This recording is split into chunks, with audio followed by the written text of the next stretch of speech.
Hi, I'm Christy Wilhelmy from Garden Nerd, and this is a low-budget rose pruning video. It's going to help you prune your roses this January. So here we are, we have our roses, and there are 4 steps. Well, before I start, first thing is you need to wear sleeves and gloves because roses can be vicious, and we don't want that. So, starting with a rose, number 1, the first thing you do, pull off all the leaves. It may feel harsh, but it's the right thing to do. Roses actually thrive from this experience. I'm not kidding. So, after you do that to your whole plant, you'll be able to see the skeletal structure of it, and it'll make it much easier to prune.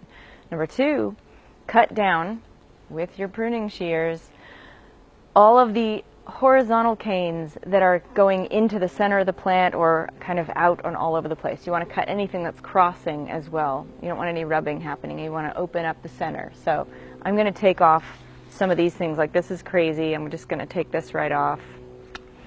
And I'm going to take off anything that is diseased or dead looking. And if you can't tell what's dead, cut into it. If it's brown on the inside, it's dead. If it's green, it's still alive. So I'm going to take this back and cut back some of these other guys. But this rose is pretty open already, so I'm not doing too much to it. So the third thing you do,